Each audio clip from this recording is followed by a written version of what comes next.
जी sir, ये बताइएगा कि आज हलीमा खान साहिबा यहाँ पेश हुई और जमानत के लिए उन्होंने दरखास्त दी थी, तो सर उस हवाले से केस की एक अपडेट बताइएगा, आप अंदर मौजूद थे।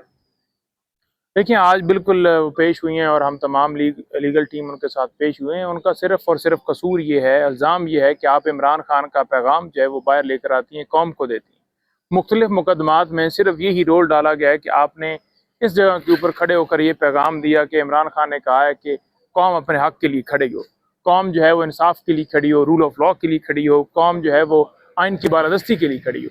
तो ये कसूर है। तो पाकिस्तान के अंदर यही मामला है कि जो हक़ और सच की बात करता है उसके ऊपर झूठे मुकदमात बना दिए जाते हैं। असल दहशतगर्द जो हैं वो नहीं पकड़े जाते, ना पकड़े जाएंगे, और जो पकड़ा जाता है उसको आप प्रोटोकॉल देते हैं। तो फेस कर रहे हैं, इमरान खान फेस कर रहे हैं, पूरी कौम जो है उनके साथ खड़ी है, उनकी फैमिली मुख्तलिफ झूठे मुकदमात में फेस कर रही है। लेकिन बड़ा वाज़ेह पैगाम है कि गिव अप कभी भी ना किया ना करेंगे, और अपनी जो मकसद है, अपना जो एजेंडा है, जो काज है पाकिस्तान का, उसके ऊपर पूरा ख़ानदान इमरान खान के साथ जो है वो तुरंत खड़ा है।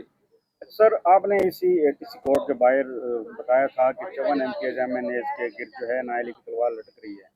अब तक जो है 9 से 10 MNAs आपके नायल हो चुके हैं। अभी मजीद कितने आपके जो है MNAs MPs नायल होंगे, और आपकी क्या स्ट्रेटजी होगी PTI की कि जो सीटें आपके हाथ से जा रही हैं उनको वापस लाया जाएगा या उनको छोड़ दिया जाएगा? देखिए, खान साहब का वाज़ेह हुक्म आ चुका है। मैं भी बैठा हुआ था हलीमा आपा के हमरा, और मुख्तलिफ जो बाकी भी लोगों ने सवाल पूछे, तो खान साहब ने वाज़ेह कहा है कि जो ज़िमनी इंतखाबात हैं उनमें हमने हिस्सा नहीं लेना, क्योंकि उनमें हिस्सा लेने का मतलब यही है कि हम इस प्रोसेस को लेजिटिमेट करार देंगे।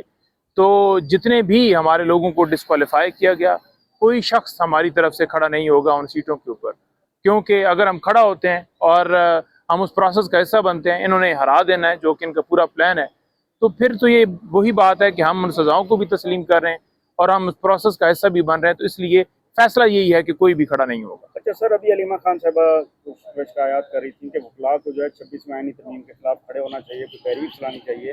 तो वकला तो बिल्कुल सर खामोश हैं, क्या वजह है कि वकला को इस चीज़ का एहसास नहीं है कि किस कदर, या इसको आपने लेजिटिमाइज कर दिया है? देखिए, जहाँ ILF की बात है, इंतज़ार उसको लीड कर रहे हैं, और खान साहब ने जो उनकी ड्यूटी लगाई है उसके ऊपर वो कन्वेंशन भी कर रहे हैं। आपने गुज़श्ता दिनों के अंदर देखा होगा, सियालकोट के अंदर गए, वहाँ जनूबी पंजाब के अंदर गए, सिंध का दौरा किया, लाहौर के अंदर भी 5 अगस्त को वो भरपूर तरीके से उन्होंने वहाँ एहतजाज भी किया। हालांकि रास्ते में हर्डल्स भी, सारी रुकावटें, पुलिस थी, सामना था, उसके बावजूद वो कर रहे हैं। अभी उनका फोकस जो है वो पंजाब बार काउंसिल और पाकिस्तान बार काउंसिल है। जब इन बॉडी के अंदर जो इंसाफ को तूल देने वाले लोग हैं, जो इंसाफ के साथ खड़े होने वाले लोग हैं, वो नुमाइंदे नहीं होंगे, तो आप नहीं समझ सकते कि उसकी कितनी अहमियत है। और जब वो खड़े हो जाएंगे तो फिर आपकी मूवमेंट जो है उसके अंदर कोई रोल अदा कर सकेंगे। बुखला के नुमाइंदों का खड़ा होना बड़ा जरूरी है। सर, ये बताइएगा कि आपने ILF और इंतजार हुसैन पंजोता साहब की बात की है, तो आपके पास एक सीनियर तरीन क़यादत है हामिद खान साहब की, जिनके फॉलोअर्स भी हैं, उनके शागिर्द भी हैं, काफ़ी वकला वकला की एक बड़ी तादाद उनके साथ होती है। तो आपने उनको क्यों नहीं आगे लाने की कोशिश की कि वो आएँ, आगे तहरीक को लीड करें? क्या वजह है सर? देखिए, बात यह है कि वो तो कोई भी, किसी ने भी नहीं रोका उनको। खान साहब ने खुद, जब उनसे मुलाकात हुई तो खान साहब ने खुद उन्हें कहा कि आप इस मामले को लीड कीजिए, कोई हमारी तरफ से रुकावट नहीं है, वो लीड करें, ILF उनके साथ सपोर्ट करेगी।